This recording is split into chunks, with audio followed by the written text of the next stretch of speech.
I'll briefly describe how this session, the Minds Exchange session, will run. This is a virtual poster-style session where we will have invited individuals from all around the world to share with us an initiative, experience, or idea. Presenters will first give 3-minute presentations that will each be followed by a 3-minute question period. Once all presenters are done, we will open the floor to a general question and discussion period. And as you may see on the screen right now, we have 2 breakout rooms today, one for community and one for research and programming. All right. Hello, everyone. My name is Nidhi, and I will be the moderator in the breakout room for posters regarding the community category today. We will have 4 presenters in this breakout room. I want to briefly introduce, this would be Dr. Olya Videnskia. I hope I didn't butcher that, who will be talking about systemic community building. With that, I will let you take it away. Okay, so basically, let me set the timer. Yeah. Warenje is basically a marmalade. It's a fruit marmalade made of sugar and berries and some water. And that's how my partner in this project, Maya, and we feel the community is being built. It's not only just a bunch of ingredients together, but it's actually something which is cooked and given some time and efforts and flavors and so on and so forth. Basically, Maya and we met around 2 years ago, a little less than 2 years ago, and we started to think of what is missing in the scientific environments in many, many aspects. Many fantastic projects are not being super sustainable because we believe they miss community. And community building is not something, many people do it intuitively. And when they're talented or they have enough of resources, it typically works. But we decided to come up with some tools to support people, mainly scientists, because that's what we know, in community building. So Maya has been building scientific communities for a very long time, some years. I have been doing it separately as well for some years, and we thought of putting together, and Maya is fantastic in terms of narratives. She's taken care of values, principles, mission, vision, and all the other things which community needs. And my part is more about action. So I take care of building a roadmap, setting up KPIs, operations, testings, and analysis. So essentially what we do is we consult people who want to build scientific communities, whether it's alumni networks, whether it's some peer support networks, whether it's some digital workspaces, many, many, many things. And it's not really about building the communities for them, it's building the communities with them. No one knows better your community than you do. We just want to give you some tools that are going to be useful and support some systems of yours. 2 things is that we have already consulted several communities and it's been successful. We also created a workshop which has been delivered several times in person and also worked really well.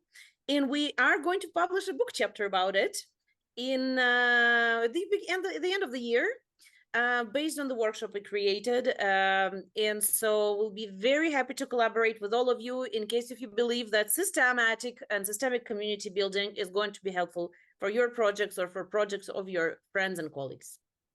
I'm done.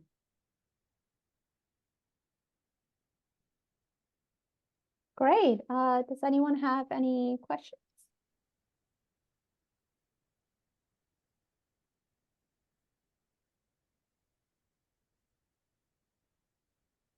I have a question then. So you say you build communities with like other activists building communities. So how long do you work with them together? That depends. So sometimes people come to us and they say, we want some grassroots initiatives on our campus. running club, book club, journal club, anything. Then we just go and give the workshop to this activist, say, do this, do that, don't do this, don't do that. It's like 2 hours workshop, and it's like very interactive. So we created a workbook with them, and that's one-time event. With some other people who want to create, for example, alumni network, then it takes maybe 3 months meeting, like 2 times per month or something. So 6 meetings, 7 meetings.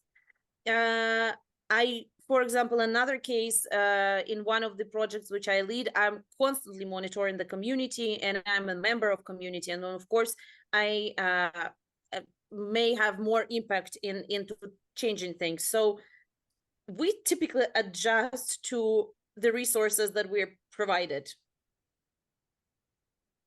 Yeah. So Thanks. you have 3 months, we'll do it in 3 months. You say we need only one workshop, we'll do it. Like anything you think can be helpful, we'll do it. Okay.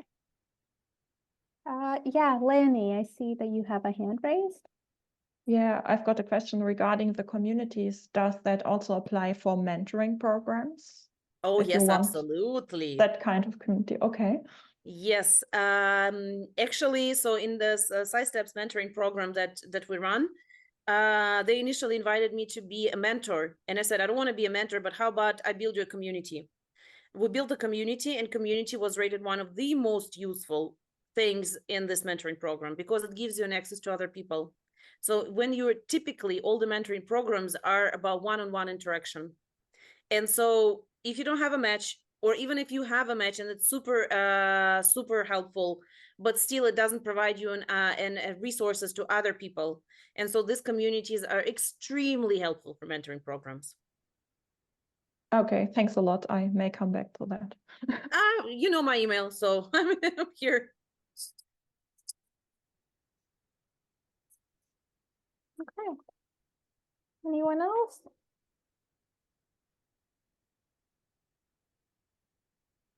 No? Okay, so we can move on to the next individual. So, yeah, perfect. So our next speaker is from SciLead, and they will be discussing the need for sustainable leadership in academia. Take it away. Yeah, thanks a lot. Hello, everybody. I'm Lynn. I'm one of the co-founders from SciLead, and we are a scientific initiative advocating for better leadership in science or in academia as a whole, you know. And I had a talk prepared, but when I heard about all the things that were talked about in the previous session, I thought about, okay, let's jump in there and use what we just heard, because what you actually, if you have been in the other sessions, you see that leadership is a big topic in science. You know, people are suffering from bad leadership, and that actually leads a lot of them to leave the scientific field, even though they love science. And this was actually also the topic for me. I loved science, but I didn't like academia as a system, so I left. And we came together to change that, and to change that in different ways. So we know that there is a lot going on with science which is not working, you know, all this very, very brief contracts, the pressure to get money, to get funding, and so on and so on. But we believe that a leadership position can guide you through this a bit and give you kind of an immediate calming state that you can work in the sea of uncertainty. And we thought about, okay, how can we actually do this? How can we advocate for better leadership in science? And we came up with 3 pillars. One of this is giving workshops, both to people who are already in leading position, but also to people who are not in leading positions, just to know how to lead themselves better. Because I don't know about you, but when I was in my PhD program and I had my first bachelor student, I was absolutely, I didn't know what to do. You know, I was always complaining about bad leadership, and then I was like, oh, but what do you actually do to be a good leader? So we try to educate people in this.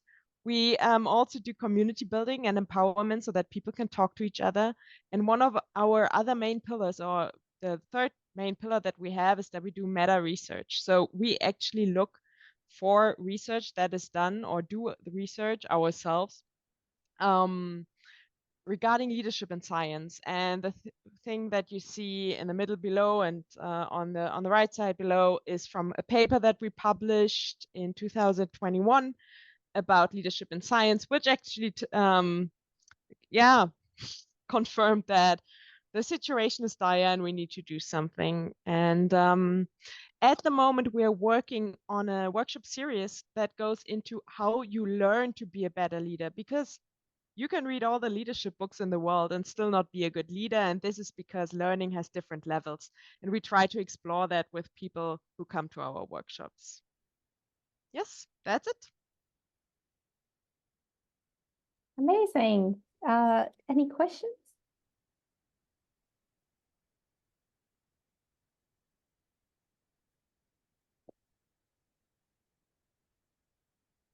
No? Okay, I would like. I have. Oh, go I have- ahead. Yeah. Oh, sorry, Maya, go ahead.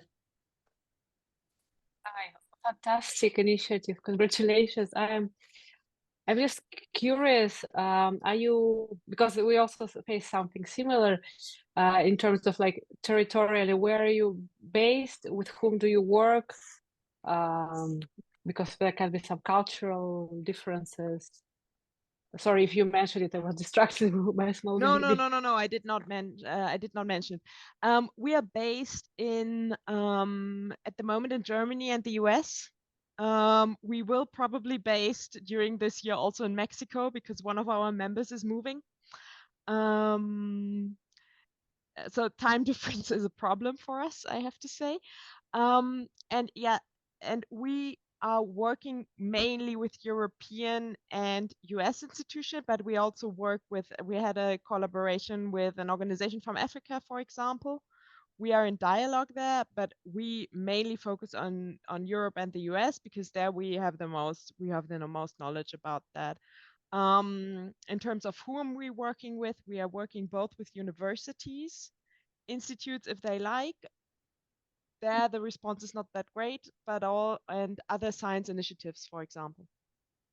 For example, And Dragonfly. yeah, and are you a nonprofit? Are you an organization? Do you have a status already? No, we don't. So we are you based in Germany? Because we Yes. like, yeah, okay. So we are eingetragener Verein, but we are not non-profit or gemeinnützig, what you would call that yet, but we are working on that because it was not accepted Send by me the an email. authorities. Yeah, Send me thank an you. email because we have recently got something with the help of other initiatives. And our Science Steps mentorship program is now a nonprofit in Germany. Yeah. I see many possibilities to collaborate. I think your initiative is absolutely fantastic. So if you'd be interested, let's stay in touch. Yes. That'd be super great. Yes. Thought so as well. So yes, I'll send you an email.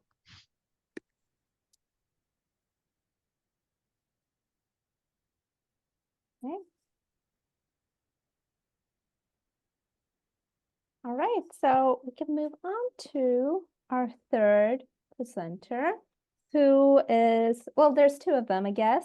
We have Lainey Reinders and Laura Hillebrand, who will be discussing teen mental health of the German Young Chemists Network. Go ahead. Yes, thanks. I will be presenting alone today. So hi, I'm Leonie and I'm representing the team for mental health of the German Young Chemists Network. We are a German-wide group of young chemists. We are students, PhD students and postdocs, so quite young people from ages basically 18 to 30. We are made up of volunteers only. We are known mental health professionals. Our group exists for over 2 years now. We have around 10 members. And chemistry is a very conservative field still in Germany. A lot of people believe that you can also be successful if you work long hours in the lab. So it's a very ripe environment for power abuse as well. And our goals are to inform students about mental health related topics, to provide help for younger students, and also to improve the situation of chemistry students and PhD students in general. And we have a lot of ongoing projects, but also finished projects. And I would like to present some For example, we are sharing submitted stories of chemistry students on a blog, for example, a story about what happens if you switch your PhD, or how to deal with depression during your studies. We are organizing online lectures with mental health professionals for students. They are, of course, free to attend. We also collaborated with Dragonfly Mental Health in the past. We had online lectures about power abuse, about imposter phenomenon, etc. We are also organizing workshops to gain opinions from non-group members. And last year we established a German-wide mentoring program. We are pairing older students and PhD students together with younger students. We would like to help these students overcoming their stresses, their exam anxieties, to help with power abuse, or how to deal with when you move to a new city and are very lonely and you want to look for friends. And we are also right now collecting data on the mental health of PhD students in chemistry in Germany to assess their situation. And we want to maybe publish the results in the Chemist journal in Germany.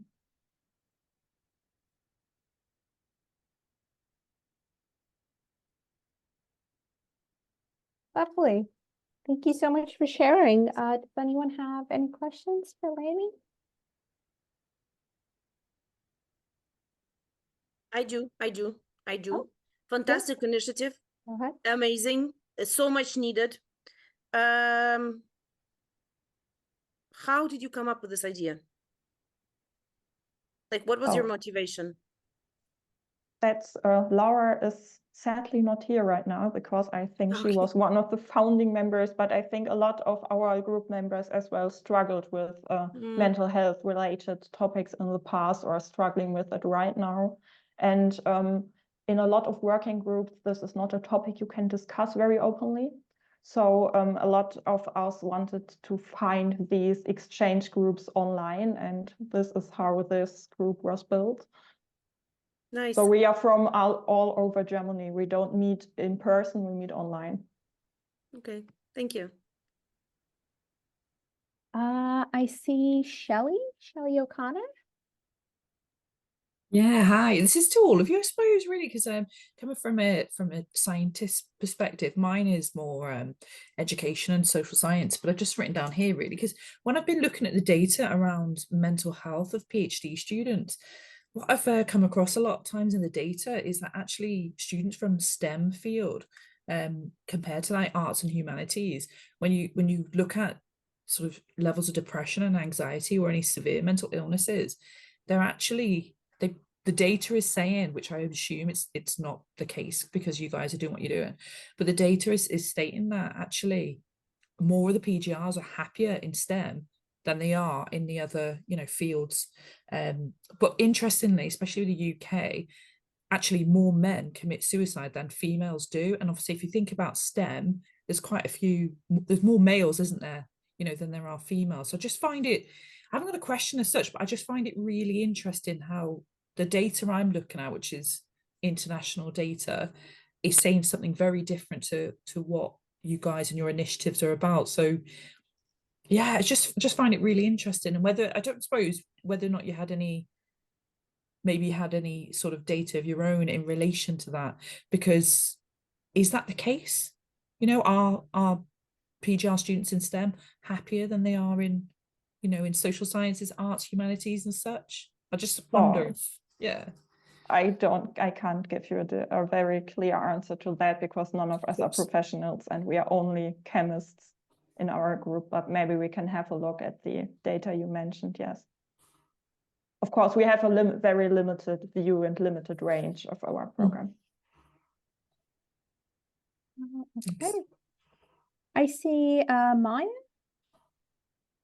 Well, congratulations with so many beautiful, great things.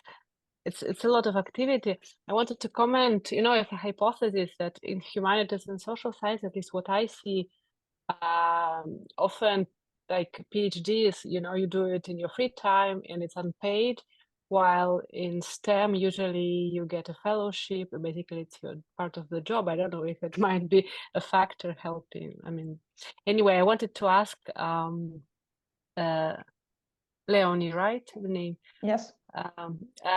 Yeah, do you find, a lot of wind that accompanies you, like a lot of help, support from, institutional, organizational side, or you have some obstacles in, in developing this initiative? I wouldn't call them obstacles right now, but we don't work that closely with institutions, I would think. There are some great institutions already in Germany, also in chemistry. But we do a lot of that in our free time, not in cooperation with institutions. Yeah, but it's like you are not asking them, or you're not getting support that you ask for. Like, what's the climate around it? Oh, difficult to answer. Maybe I can help out. Yeah. Leonie, I'm also part of the group, and right now we're focusing on getting our help and our information to the students, and not always so to the bachelor, master students, PhD students, but not always to the institutions that mostly would provide those informations among their employees. Even if we are talking about universities, we are mainly cooperating with student groups of the universities in Germany. The student groups of each study course, they have representatives, and we are in contact with them, and usually we have a good connection to them that we can get our information across to them. So it's our focus right now is not institutions, but it would be interesting.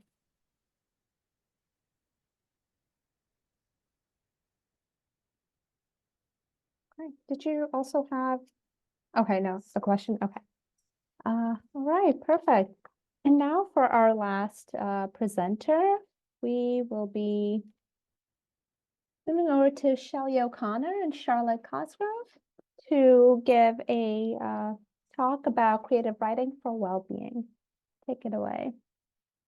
Hi everyone, a little bit different from the ones that have just been presented, but yeah, I'm just going to put a timer on so I can, there you go. Yeah, so yeah, creative writing for well-being, it's, you can see that it's writing imaginatively, therapeutically, through different mediums, and creative writing can take you on a spiritual path. But for us, two key models of writing groups is critiquing, so you're critiquing each other's work, but also productivity, where you're writing alongside other people, other peers. This can demonstrate critical thinking skills, innovative approaches to problem solving, and shared understandings. And writing groups encourage learning embedded in a social setting that allows for incidental sharing of perspective, experiences, and so forth. So this has been demonstrated in published research of how participation in collaborative communities can increase well-being, which can be adapted and used across, all different fields with students, academics, and also used as transferable skills. Charlotte, do you want to come in with just really briefly? Sorry, it was like a minute there. Yes, sorry, I know it's the time thing, isn't it? I think the biggest thing going off what Shelley said is, so I'm the writing teacher basically, and Shelley came along to one of my groups, obviously to sort of coincide with their PhD and things like that. So I've taught different cohorts of writing students. Shelley was part of an all-female group, which was obviously so much easier for people, for certain women to open up about things. I've worked with just ESOL learners, and we've been discussing obviously their own experiences in all sorts of different countries and things like that. I've also worked with just GCSE students who are doing GCSE English. They're 19 years and above, and obviously that lack of confidence is there, and just being able to open up and to get any emotion out, really. So we've had a lot of crying in some of the groups, so Shelley can attest to that as well. So it's been, obviously Shelley will go into this a little bit in a second anyway. The biggest thing is this sort of word journey. And I think it's been a massive journey for not only the students, but myself in that way as well. And I've sort of learned along the cohorts as well. So I'll let Shelley carry on. Yeah, we've only got, I think we've got 30 seconds. So yeah, so for me personally, you know, it's to enhance myself and other individuals' sense of self. So you're getting that mental health and well-being incorporated into that, but in a positive and conducive way. I know some of us were crying, it's very emotional, but actually it became a positive stress. And to support, you know, our own mental health and well-being, we use in a framework of activities to lessen those symptoms. You know, for me, my personal journey actually built confidence. I then used journaling after these workshops to you know, increase my confidence, use it as a coach, as a guru and pathway to deepest parts of myself. We're just over 3 minutes. We just want to wrap it up, Charlotte. Sorry. No worries. Okay. I'll just say really quickly then, going off the students' experiences, I've evaluated every student that has sort of walked through the door. Everything generally seems quite positive, and I've had so many different types of people, as I say, but we've tried to turn it into that positive stress that Shelley talks about.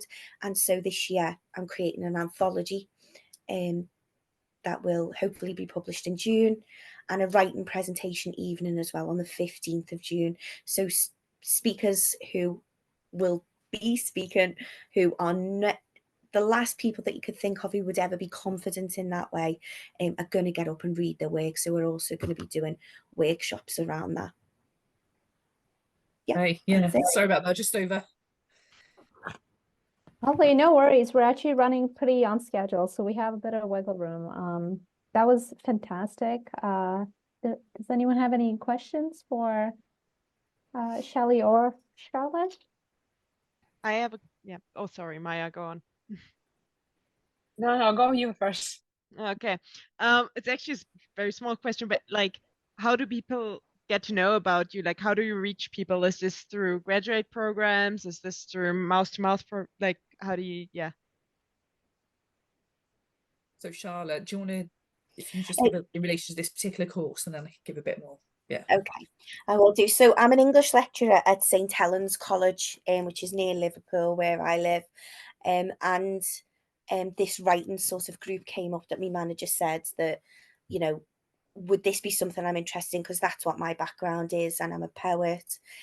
So that's what I prefer to do anyway. So we just sort of put it together. We got funding from the Liverpool City region, and this is the northwest of England, by the way. Yeah, just for those who don't know. Yeah. Yeah.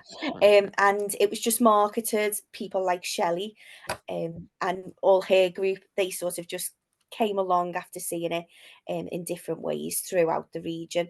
I'm also trying to get further out of that as well. So at the minute, I'm in talks with different sorts of community centres, and particularly even hospices, for people who obviously they're going to lose people they love or whatever, but obviously knowing that that's quite a sensitive thing to deal with, but as many different types of people as possible is what I'm aiming for.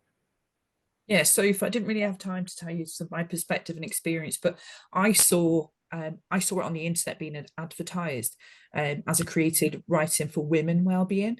And I know that Charlotte's taking it further now, and as men get involved, you know, and they're enrolling on the course and stuff, which is a free course, isn't it, for people? Yeah. But for me personally, I was very much like, okay, I'm an academic. I'm a mental health registered nurse. I teach nursing, but I needed that confidence and support in my own writing. So I was thinking about doing autoethnography, and I was also thinking, you know, how can I improve my writing, but also how can I support my mental health and well-being at the same time? So actually, when I stumbled across this on the internet, I was like, oh, I'll just take a chance and see if I can get onto it. And that's how, you know, but as Charlotte said, it's for this particular one, and what Charlotte's running the course, it's community based. So it's not academic based, it's community based, and actually anybody from all walks of life can enroll on it. Thank you.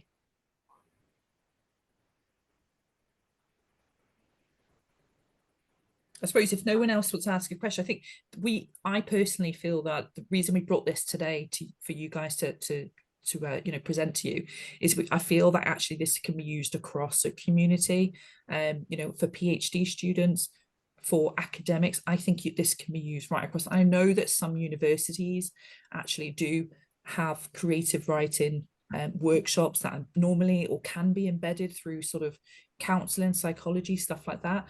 I just think it's a way of promoting that, you're writing, but doing it in a therapeutic way and sharing those experiences amongst your peers. So I think it's, for that perspective, I think it's really interesting. It's definitely something I've taken back as an academic, and I've incorporated some of this into into workshops for people or for students that I'm a supervisor on their master's dissertations for. So I found it really interesting, and actually the input from them and the perspective from them has been really supportive. I know we've got a question with a very cute baby there. Go ahead, Maya.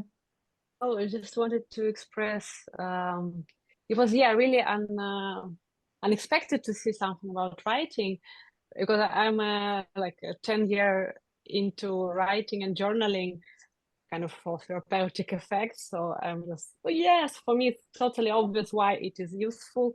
But I do realize people in STEM, especially very technical people, they're just so difficult to communicate the value of it until they try it.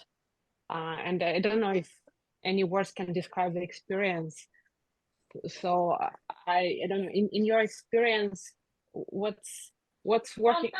Wait, please. What's working better, to present as a creative writing or like something for the well-being, like for academic audience?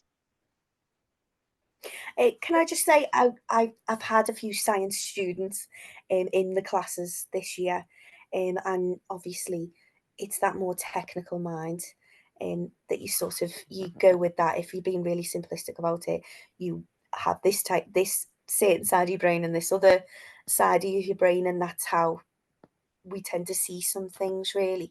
But with the creative writing, it's set up for many different types of cohorts anyway. So a lot of it can, not to be as expressive straight away, I think can often be the best way to deal with that type of thing. But in academic circles, I've done it with the people I work with as well. I've done the workshops with them, and I think it is that opening up, however much somebody wants to or somebody feels comfortable with. But I think week on week, that comfortableness grows. So whoever you are, however sort of drawn into yourself you are, I think it does have a massive effect.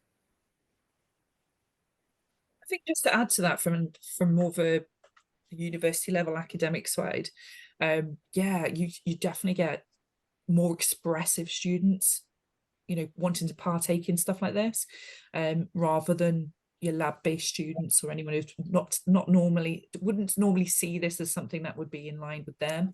But when I have as well, taken it to some of the master's students, they've very much been like, okay, a bit like the learned behaviors, learned experiences. I didn't think this was beneficial to me. I thought this is more of a, for the creative arts, for arts, humanities, maybe even some of the social sciences.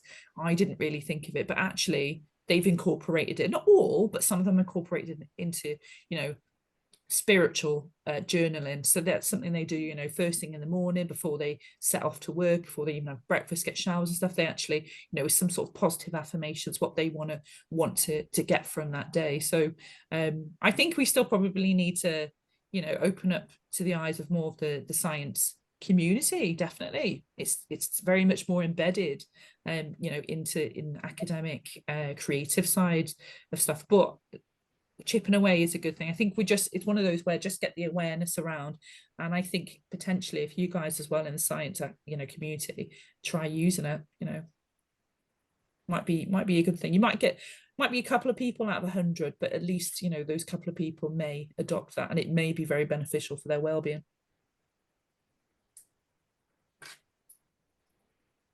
Okay, Lovely. We can honestly continue this discussion because that is all the presenters we had today. Thank you all so much for bringing your work to this session and sharing your ideas with us. For the last 10 minutes or so, we will be opening the floor up for any general questions or discussion period. Also, if anyone wanted to add something for their presentation that they didn't have time for within the 3 minutes, feel free to add that in as well. And yeah, we also, like I said, encourage presenters to ask questions of each other, which you guys have already been doing. So that's fantastic. Yeah. Can I just add as well for Charlotte's and mine? I think if you just see in the purple box on the left, there is that whole what we would do normally, you from like counseling therapy or something, you have that debrief at the end, and actually that's where some of the emotions we saw the emotions, didn't we? Especially I did with my peers, with Charlotte teaching us, sort of task stuff and go through tasks, but you have that post-session debrief. So that's actually been really supportive for many of us. And a WhatsApp group. The WhatsApp group was just more of a quick initiative where we were like, do you want to carry these conversations on outside the group? Yeah, not everyone did, but some of us did. And actually we've been meeting up and we've been doing more social stuff. So actually that's been really supportive. And again, if you look at the data, especially for, PGR students, that one of the issues, whether it's like a cultural barrier or issues around that, but it's like social networks, and that's something that's really spurred us on, that we might not have really connected, because we've come from different walks of life, we've come from different fields of study and stuff, but actually it's brought us together and we've gone off and we've even going to the pub.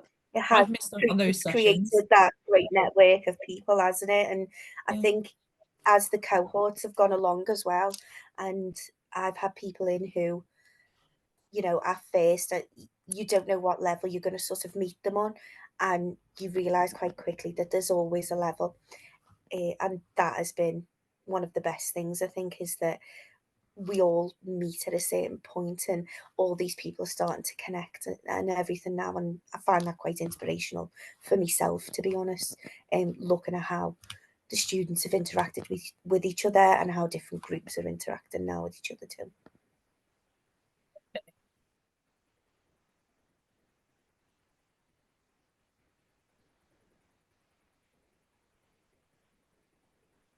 I had a question. Oh, there's someone else who does. Allison, go for it.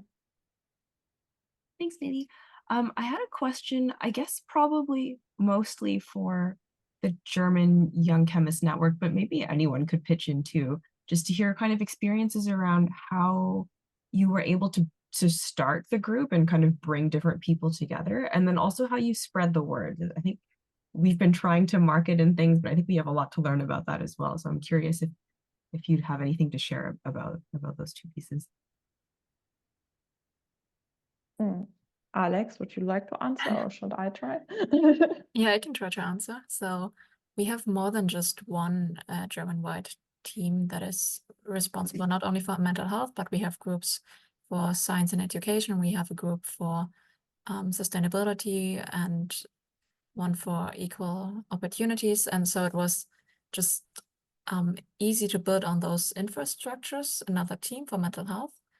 And as Leonie explained, it was based on members who experienced stressful situations where they would have been glad if they had guidance at that point. So they wanted to share those experiences. And we are supported by we are the Young Chemists Network, but we are supported by the German Society for Chemistry, also financially supported, and sharing what we are doing. We have local groups all over Germany, and it's easy to spread the word to them that there's a mental health group, and there are always interested students joining us, joining in for meetings and joining in for lectures. So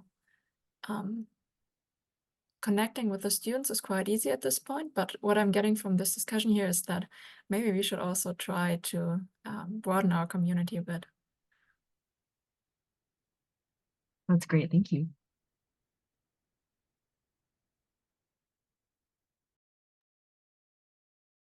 Yeah, so kind of piggybacking off of that, like broadening community and being able to take part in all this. I guess my question is specifically for Shelley and Charlotte's work, but also maybe for the first two posters that you guys presented on. Like, is it possible? Do you guys have any international participants or I know SciLead you're also based in the States, so I guess it is somewhat international, but for the first poster and for Shelley and Charlotte, do you have international participants or an opportunity to collaborate? Because we do have quite a few people here from Germany, you're from UK, so I was wondering if I'll just jump in on this one. I've had a lot of students from all sorts of different countries in the classes, but obviously in the region in which we are in the UK.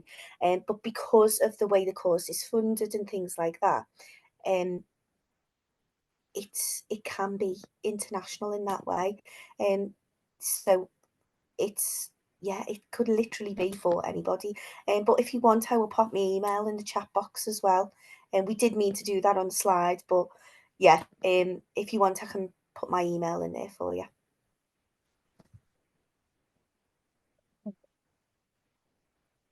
Yeah, I've done it. Don't worry, Charlotte, I've done that. It's on there. Yeah, so from the university perspective, where I've obviously definitely taken some of the really interesting tasks and stuff that Charlotte went through whilst I was a participant. I did take that to my master's students, but they were predominantly white community students. They were more local, so you're looking at all around sort of the northwest of England, but that just seemed to be in relation to the master's pre-reg nursing students that I came across. But it's definitely something I would, and that's why I've added Charlotte's and my email on there. Just definitely, if you'd like to link up and any support at all if you need in setting anything up. But I do agree that we need to think outside of our field. So mine being mental health nursing, Charlotte's being English creative writing, and you guys being predominantly science. I think we need to kind of broaden that potentially if we can. So yeah, it'd be interesting because I think we're very much siloed as well, in our working. Well, we're only we can only really give data from our respective fields, probably like you guys in science and stuff, rather than that collaboration. But I think I suppose for me personally is I love doing coming along to international conferences, because actually you can see what's going on, initiatives in other areas of the world, and I've definitely picked up some really great stuff from you guys, and yeah, feel free to collab, definitely.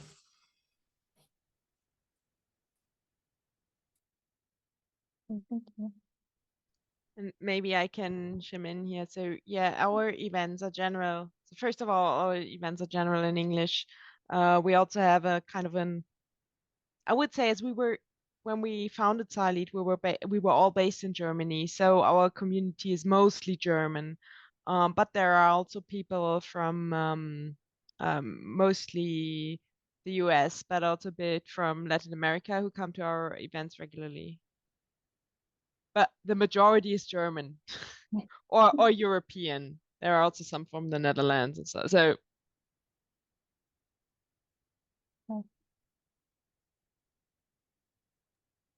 maybe I can also add that it's not surprising, but our community is also mostly German, but most of our workshops and lectures are held in English so that everyone can join, because it's especially important for international PhD students that are in Germany, but maybe don't speak the language that well, that they can also get the information about mental health and where they can seek for help.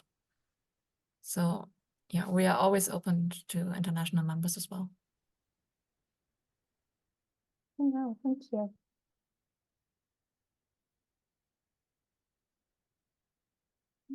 If that's all the questions, I suppose we can end early. Thank you so much for your attendance and the active participation today.